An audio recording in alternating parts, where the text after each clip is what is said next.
Alright, yeah, welcome back to some more Magic Arena, and today we're going to be playing some more Magic Arena using some footage from the Early Access M21 streamer event. So thank you very much to Wizards for allowing me to join in on the Early Access event. It was a lot of fun, got a lot of footage for you guys, including today's gameplay.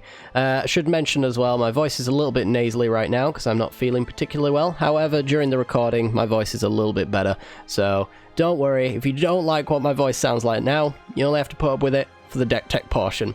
So, today we're going to be showcasing a deck that I've seen a fair few versions of it, and I think by no means my deck is the best version. In fact, I'd go as far as to say it is definitely not the best version, but it was a fun version. And when I click this button and it stops crashing, we'll talk about it. Oh. Ah, Magic Arena. Good stuff. So I'm not really playing Magic at the moment because, well, it's unplayable. So, you know. Let's get into it then, because I can't use that button without the game crashing. Today's deck's going to be built around Conclave Mentor. It's a 2-mana 2/2, I think, when it loads. Oh, for God's sake.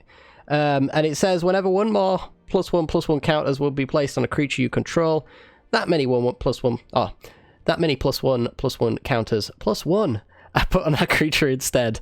God, that's... Oh, God, I can't deal with this today. Whenever a Mentor dies, you gain life equal to its power. So basically, we're a +1/+1 counters strategy kind of deck. So we've got the early game things you might expect. Pelt Collector, whenever a creature that's bigger than it joins the battlefield, it gets a +1/+1 counter. Stonecoil Serpent enters with the counters equal to the amount you want to pay for it. Wildwood Scourge, new from M21, is a 2-mana-ish creature. It's a Hydra, so you can pay as much as you want, but most of the time we end up paying this quite low, because we can grow it later down the line. Enters with a +1/+1 counter on it, and then whenever a +1/+1 counter is placed on a non-Hydra creature you control, you put a counter on the Wildwood Scourge. So we get to actually leverage this card quite nicely. I think it's a pretty fun card, but it doesn't win you the game on the spot, which means it's unplayable. But you know how it is with Magic these days. We're just going to power through that and try to enjoy the game the way we want to. We've also got Basriket, which is the newest Planeswalker from the set, a 3-mana 3 loyalty. Gets to put a +1/+1 counter on a creature and give it indestructible, so we can swing in with our big boys without any threat of losing said creature. The -2 allows you to make 1/1s equal to the number of attacking non-token creatures, and then the -6 is pretty sweet. That's the one we want to be digging to if we really can. -6, get an emblem with, at the beginning of combat on your turn, create a 1/1 soldier creature token, then put a 1/1 counter on each creature you control. So remember, every single time we put a counter on something, we're going to be putting an extra counter on it because of the Conclave Mentor. We've got things like the Ozolith as well, which we can use to have a little bit of board wipe protection, as it were, since anything that's attached to our creatures counters-wise ends up going on the Ozolith when they leave the battlefield. And then on combat, we get to return those counters to a creature of our choice.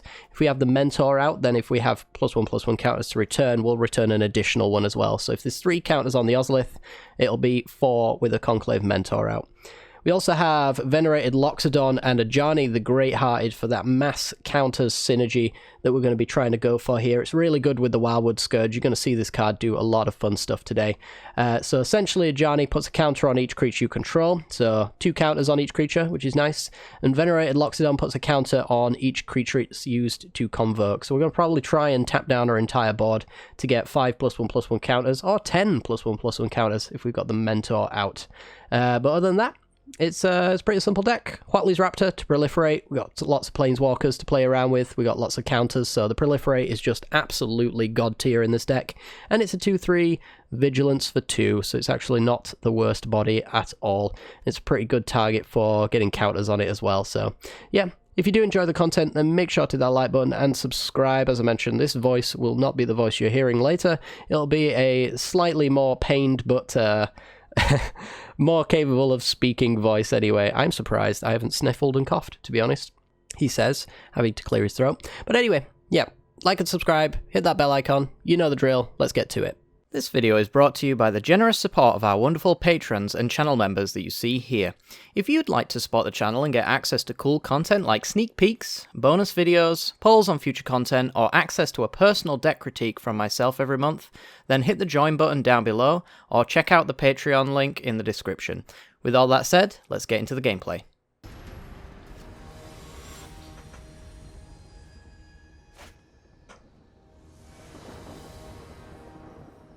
Alrighty then, we're in, and this hand is perfectly keepable, I would say. We've got a turn 1 Stonecoil Serpent.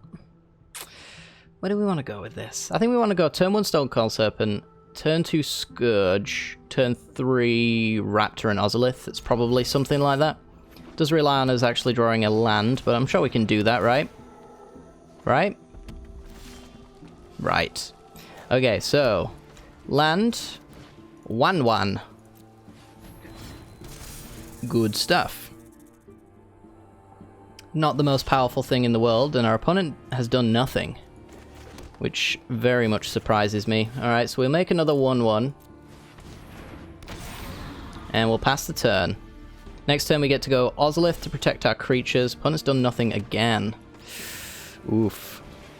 Alright, well I'm going to go Pelt Collector and Ozolith.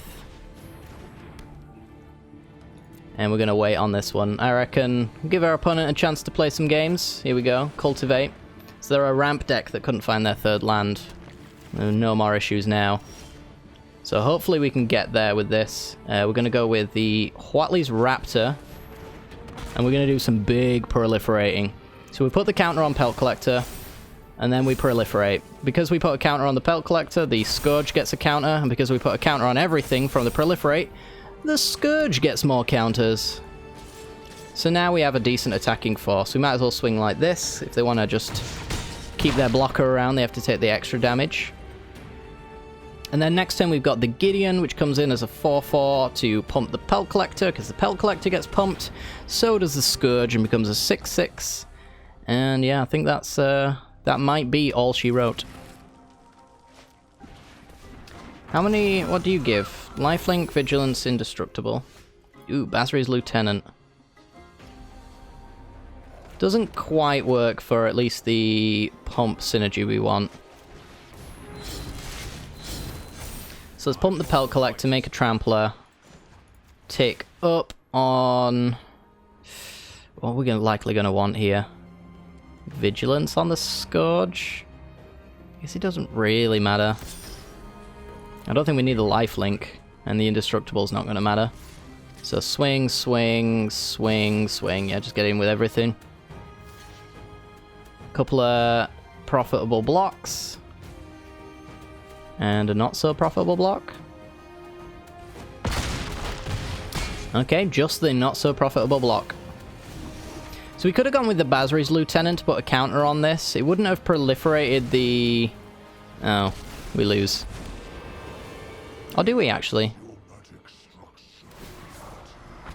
Because we get to keep our Stonecoil Serpent, and the Ozolith triggers. No, we don't lose at all. We actually just absolutely super win. Okay. Put 9 counters on our Stonecoil Serpent and win. Yeah. Yeah, I'm not going to lie and tell you that I'm not building this deck specifically because these 2 colorless cards absolutely wreck Ugin. Not going to tell you that's not the reason I'm playing this deck, because it's certainly a factor. I've played with Ugin today. I know how destructive this card can be, and I know its weakness is colorless cards. So yeah, good stuff.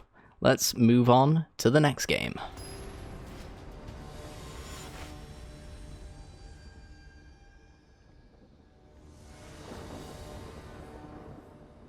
Alright, we're in. We've got 3 lands and a really slow start. So I'm very hesitant to go with this one. Our opponent's playing a Yorion list as well, which probably means it's just in that deck. I'm going to take the Mole and see if we can get a hardcore hand. This is less hardcore than I'd have hoped for. Let's go again. Oh my god, please. Alright, fine.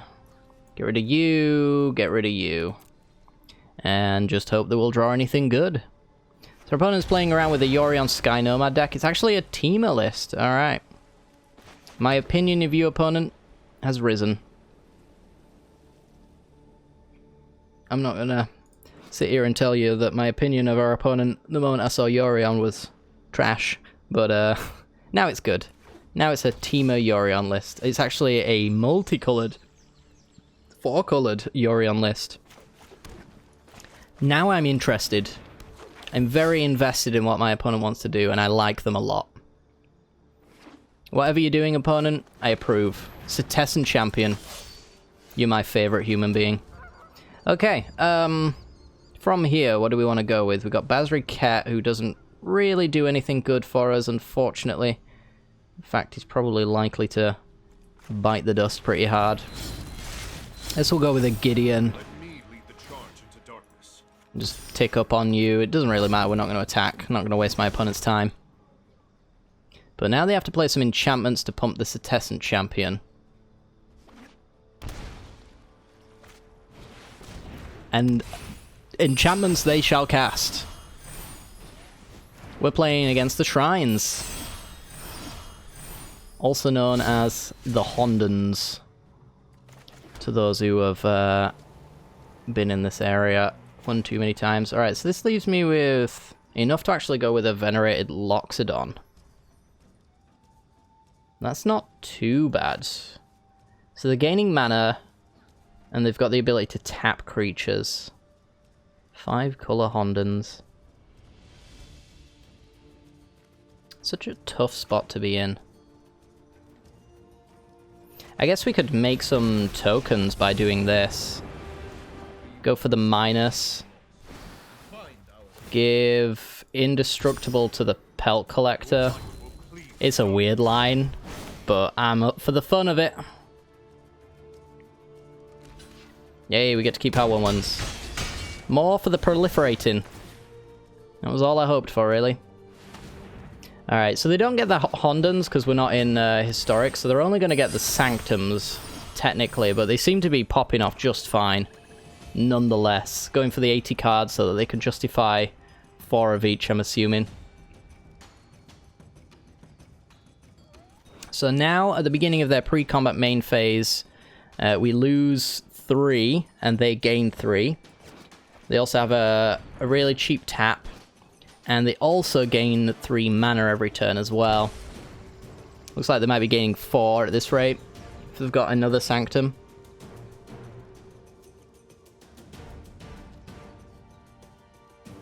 What are we doing? I don't particularly care about my Basri here, so I appreciate the absorption of 4 damage there. We can actually get rid of a permanent as well. If we go Huatli's Raptor to proliferate, we get to put Gideon on 7, and then Gideon can ult on the Cetessan Champion, I guess. Oh, never mind. It's not all going to happen. Sometimes your opponent's still the villain of the story with their Thought Erasures. Ooh, the Ozolith. Okay, well, we'll play the Ozolith. Play Huatli's Raptor. And benefit ourselves. Get rid of Cetessan Champion, I think, because of the blocking potential. I really just need to pressure my opponent right now. So let's take them to 3, virtual 6. And then they've got a lot of mana to play with. Is this just 1 mana of any colour? Add 1 mana of any 1 colour. That's a shame. Extinction Event. Ugh. Alright. They're still dead currently on board. So they're going to need to do a little bit more than that. Got rid of all my cards that didn't have counters on them. Alright, not dead because Starfield Mystic.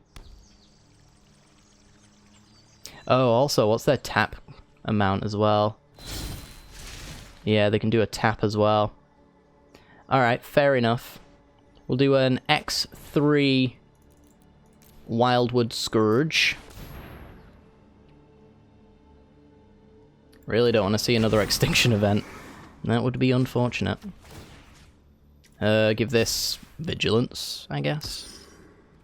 Prepare for battle. It's gonna get tapped anyway. Oh, tapping Gideon. Alright, fair enough. It is not just gonna get tapped anyway. Take our opponent to 3. Go back up to a virtual 6. As long as they can keep maintaining that amount of damage and that amount of payoff, they're all good. Growth Spiral. No land. Yeah, this game's too close for comfort. I don't like it.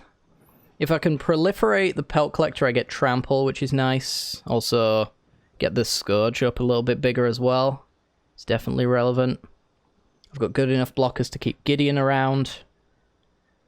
So I get to tick up and maybe do Lifelink to stop the Stone Fangs Sanctum from killing me. But the sad situation is that another extinction event is going to be really bad. Really, really bad. Do we have anything on this current board state that if we drew we would just win? On that I'm not actually sure.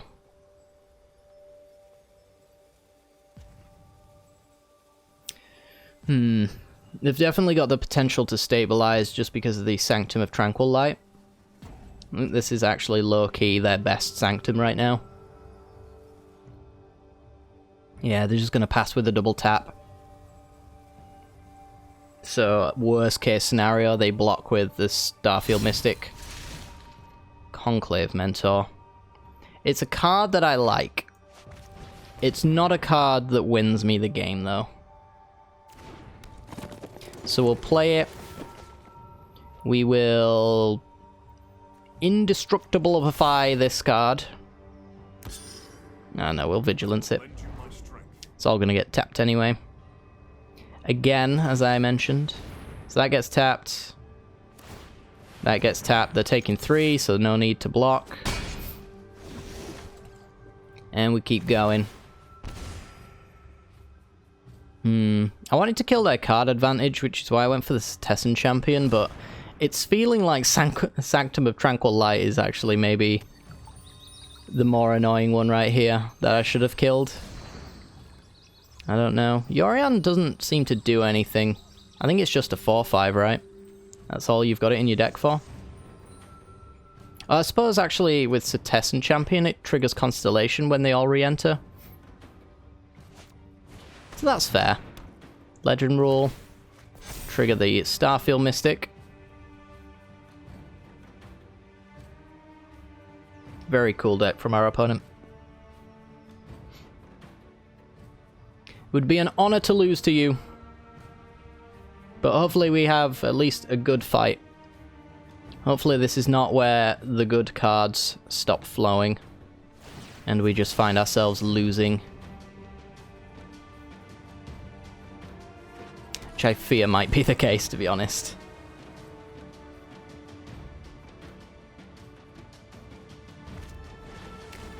Legend Rule the Sanctum. Make a 4/4. Play Yorion.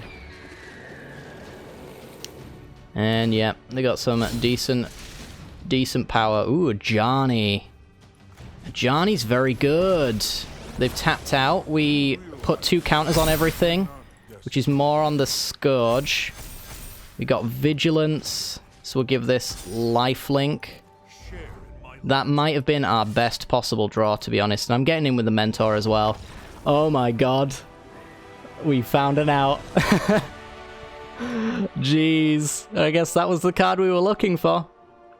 That was indeed the card we were looking for. They had one good block here.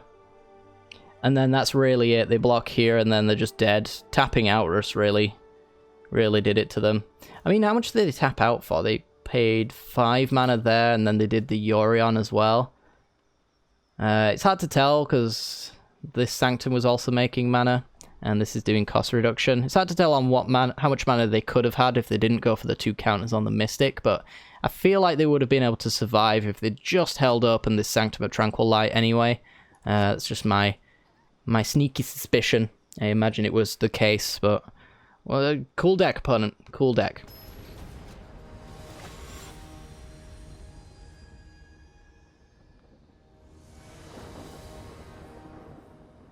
Okay, we're in and on the play, so you love to see it, and it's actually a really good starting hand. We got the turn 1 Pelt Collector into turn 2 Conclave Mentor to make a 3/3.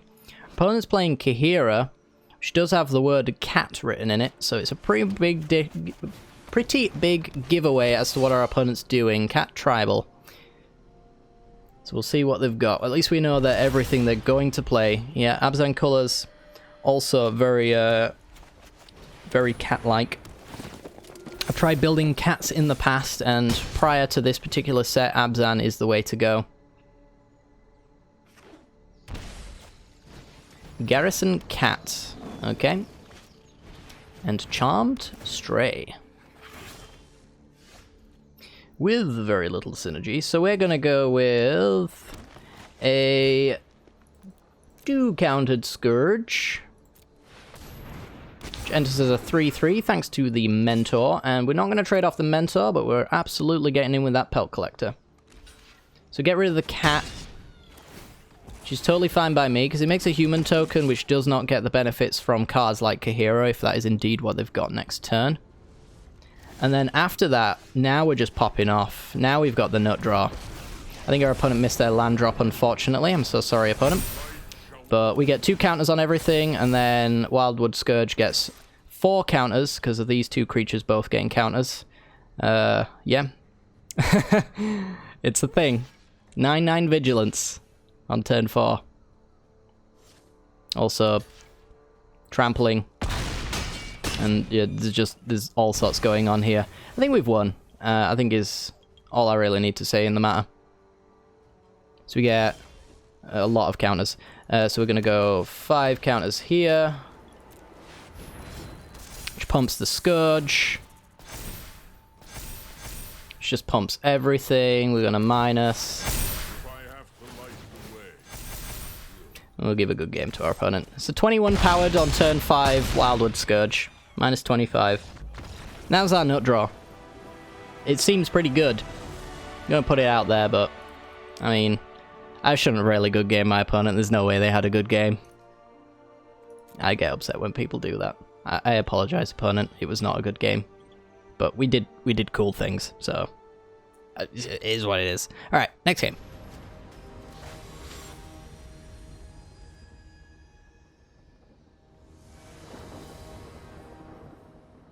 Oh, it's CGB. Interesting. This hand's unkeepable and embarrassing, to be frank. This hand is also embarrassingly bad, so we can't keep this. Oh dear, mull to 6. And we're gonna have to keep this one. It's not really much we can do about it. We're gonna have to keep this. So yeah, we're up against CGB. Doesn't always play jank. So I can't really bet on that being what we're up against. And if I can't really bet that's what we're up against, we've probably already lost. But we'll see. I guess we don't want... We want to just play with Basri Cat. Hello. We'll play Pelt Collector. And we'll pass the turn. We hope to draw lands, so that we can play the game. Ooh. Pelt Collector of their own. Alright, well we'll play the plains on the off chance we get to Basri Cat. And we'll go turn 1. Wildwood Scourge, I suppose. Alright. What's he playing? A similar but not quite the same deck, I guess? Yeah, we'll take 2. Plains? Scourge. That's not bad, actually. X2 actually pumps the Pelt Collector and the Scourge. Nice. We got a 3/3 now. Still not really happy enough to attack. It's a weird spot to be in, but... yeah, it's the hand we drew. I'd love to be able to tick up with this. Gideon Blackblade. Yeah, and now you can give Indestructible to the Pelt Collector, so there isn't a good block for us if we wanted to take one. I suppose he could go with Vigilance as well. If I don't block, then he's got a good blocker to keep his Gideon alive. Yeah. Ugh. Let's keep taking it. I just don't know what we can do, especially if we don't draw what we need. Let's go for a 3/3. Pumps the Scourge, pumps the Pelt Collector, which pumps the Scourge. So that's not bad. And just send it a Gideon. None of that, please. Yeah. I am not quite indestructible. Not quite indestructible. Baneslayer Angel. Oh, damn. Nice. Alright. Yeah, that'll just about do it, I think. Or will it? Or will it? Get to put a counter on something and give it indestructible. I mean, it's not gonna be good enough, but we can do a bit of that, I suppose. We can at least get him for 3. We can almost block the Baneslayer. Almost. Yeah, I think we're dead. Just 2 more turns of nothing particularly happening, and we can kill the the Baneslayer Angel.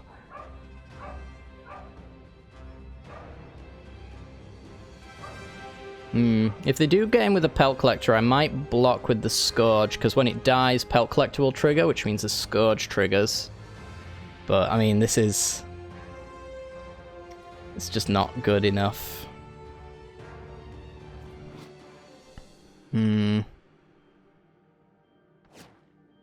mean, do we keep Basri where he is and just lose our Stone Coil Serpent? I mean, yeah. Again, it's first strike, so I've got to wait a long time before it's good.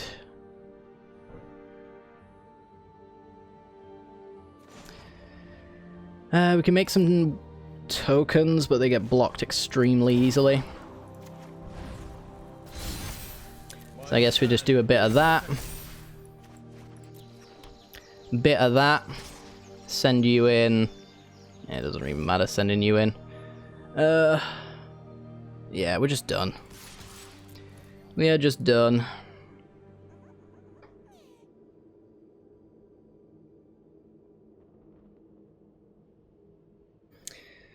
Oof. Yeah, double block. Get rid of the Gargon.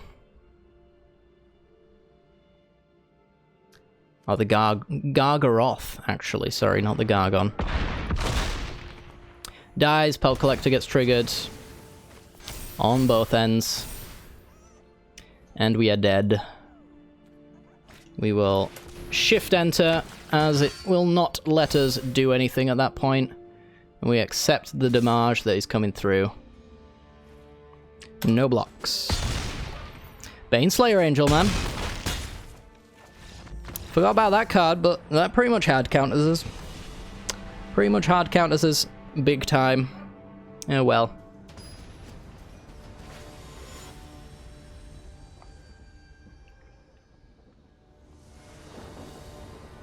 Okay, we're in, and this hand is very, very unkeepable. So I think we're going to mull this one right on away. And this is very keepable, so we're going to keep it. We'll go with 1 Pelt Collector, I think. Not sure where we want to lead initially, but we definitely want to go with Pelt Collector. It's turn 2 that I'm not entirely certain on. I think we probably want to go Conclave Mentor next turn. Simic Ramp. Okay. Oh, no, Sultai. Okay. Could be even worse than I hope it is. Alright, let's make a 3-3 with our Conclave Mentor. And then next turn make a 3-3 Stone Coil Serpent, I guess. Which comes in as a 4-4 and pumps the Pelt Collector up to a 5-5, which is nice. I think that's what we want to do. Let's go 3-3. Enters as a 4-4, which makes Pelt Collector a 5-5, and we swing. We hope our opponent's not running Night Pack Ambusher, otherwise our Mentor is dead. It's going to blow up my Pelt Collector, fair enough. I worked very hard on that Pelt Collector, and now I'm upset. That wasn't very nice at all. At least we set them back on a land, and we've still actually got a fair bit of pressure going on. Okay, Tamio. I'm Tamio. What does Tamio tick up for? Solemn Simulacrum, and I just saw Big Eugene, didn't I? Oh boy, we haven't got much time. Okay, so let's go with... it's such a weird one to be in, because I really want to go with the Venerated Loxodon, but I also kind of want to get down Huatli's Raptor as well. I guess we could do... let's do Gideon for now. Let's get Gideon down, so we can proliferate that. I think it's just lifelink at this point. Kill Tamio so they don't get any of them big things back from the graveyard. Specifically, like, even Blast Zone's pretty bad for us. Alright, 5 mana, and Nissa who shakes the world. And makes a forest to go after my Gideon. Sure. Land actually may end up being one of the better cards we get here. So let's give Vigilance to the Stonecoil Serpent. Send these at Nissa. It's not going to kill her, and that's kind of the problem. Everything could just go horribly wrong from this point forward if we don't kill her, but... at least we get a land out of the deal, or we kill Nissa, sure. Forgive me. And, yeah, I think we just... boop, boop. Put some counters on them. And then Huatli's Raptor, do it again. And we hope our opponent doesn't have Eugene, although the 8/8 Stonecoil Serpent's not really going to be an issue. I guess they can't play it right now, though. They can play Eugene the Ineffable. He is unable to be effed, but so is my Stonecoil Serpent. And that should do it. That should be all she wrote. Alright. Pretty good. Yeah, I think our opponent had a little bit of a top-heavy deck, and we just managed to get right under it, which was pretty much our only option, really, because as soon as we get to 8 mana on our opponent's side, we lose. So, you know, short of a Stonecoil Serpent carrying us the rest of the way, which is definitely the reason to run this over any other card in that slot. You definitely, in this current meta, do not want to get completely folded when Eugene turns up, because, you know, he is just a win con. He is an I win the game card, which Wizards are very fond of, but, you know, gotta deal with him. Alright, well, that's gonna do it.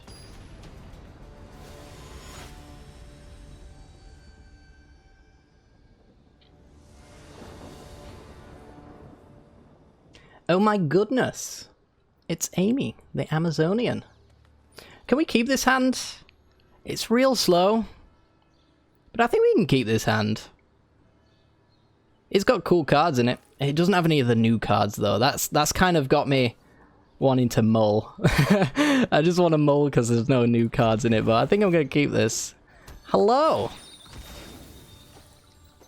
Nice. Ooh.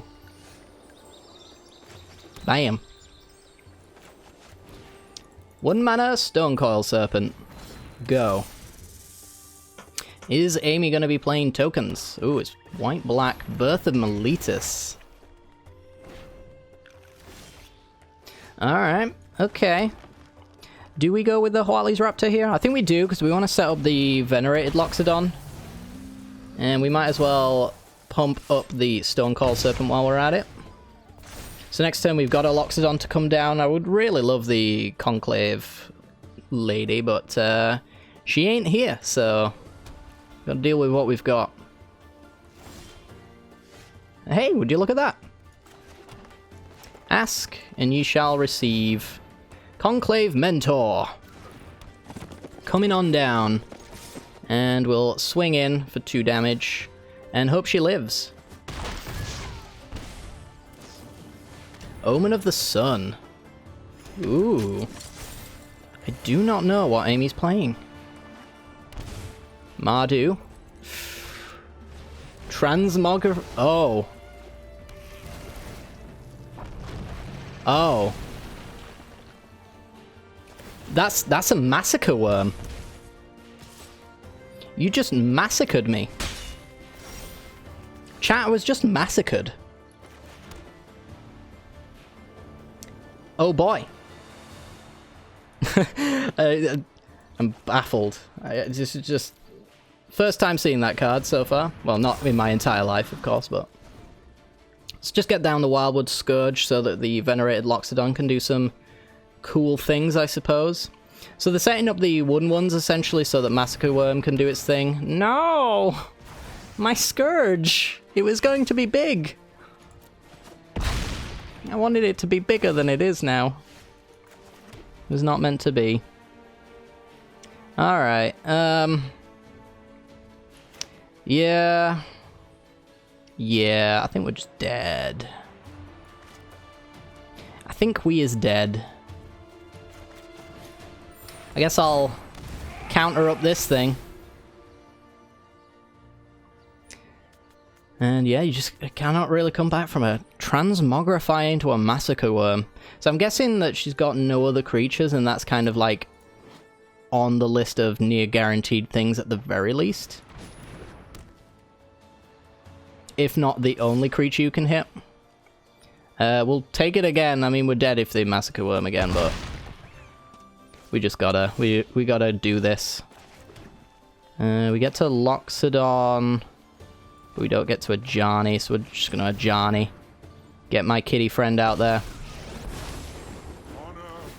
Get some counters on our creatures so that they can block the Massacre Worm at least somewhat effectively. And also get some pressure on. Alright, down to 14. And raise the alarm. So if they've got another Massacre Worm or another way of making them, we are straight up dead, I think. Actually, how does that do it? It's only when their opponent's creatures die. ECD, my Loxodon. Yeah, that'll do it. That'll just about do it. No blocks. We were dead just to the tokens. Oof. That's a huge oof. It's a cool combo, though. Cool combo. Cannot deny that that was pretty great.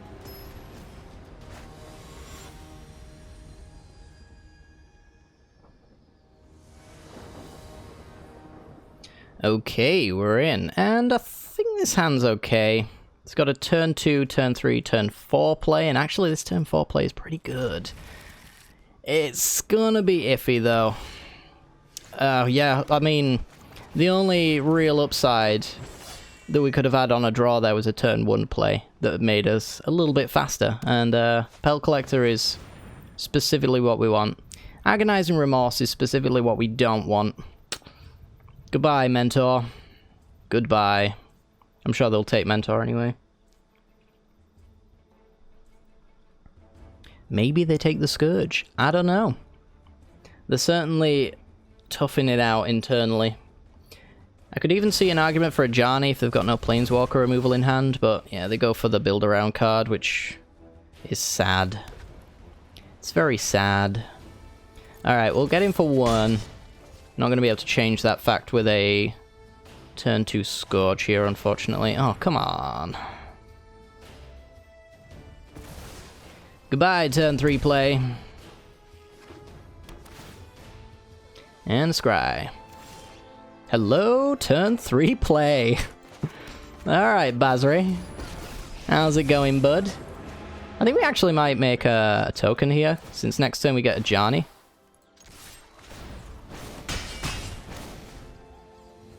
So make another soldier. He gets to stick around, and then Solemn comes down. Alright. So, play the land they know about. Tick up on Pelt Collector, I think, here. And then we'll play the Ajani and also minus. Proliferates our Basri as well as our Pelt Collector. I don't know if we actually want to get in with a 2-2. I don't know if we want to trade. It's a weird one to be in this situation, to be honest, but I don't think a 2-2 Solemn Simulacrum, that's a word soup that I could not get through very easily. A 2-2 Solemn is very good to be dealing with. I imagine they're going to go for Basri here because it's the most fun card on the board. Nope, okay. Ooh, Conclave Mentor. Brilliant top deck. Alright, so now we're adding 2 counters to things, so we're going to go with the counters on our token here, and then swing in. If for some reason this token dies, I believe it gives the counter to our Pelt Collector. Yeah, it's any other creature, not just tokens. Please no board wipes, no nothing of that sort, thank you. Yeah, we got enough potential lethal here. We're gonna go on the Mentor, I suppose. It'll get removed in response. They do have a Castle Ardenvale, so they can make a 1-1 to block with. So that's a reason why I want to go wider. Also, if this resolves and that becomes a 4-4 again, if it dies afterwards, Pelt Collector does its thing. Gain life equal to its power. Woo. Tap land, swing. And then they get a Solemn back with the Elspeth Conquers Death. Alright. Fair enough. Fair enough. I think the minus on Basri is just going to get us there, though. So we're going to have 3 creatures next turn, so that's an extra 3 power going wide. Our opponent's going to need, like, a board wipe. Land, scry, to the bottom, and passes. Alright. Make a 1-1. Got a Wildwood Scourge, so we're going to go for the minus. Actually, that doesn't work the way I hoped it would, does it? No, it does not. It only makes 1 token because it's non-tokens attacking. That's a shame. We'll get an extra token, though. It is what it is. Yeah. I mean, they're on 1. We've got lethal on board. They can't just wipe the board because we have Castle Ardenvale, which I think I'm going to play around a board wipe by just holding up here.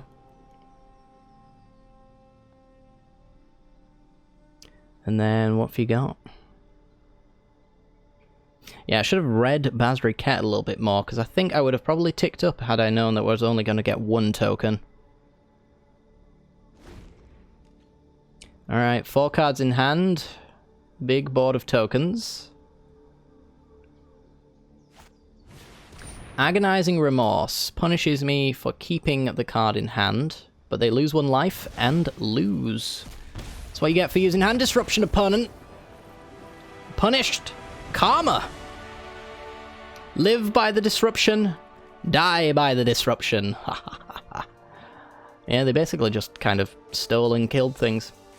I don't even know what their payoff would have been. I don't know. Maybe an Athreos? Guess that's possible. I don't know.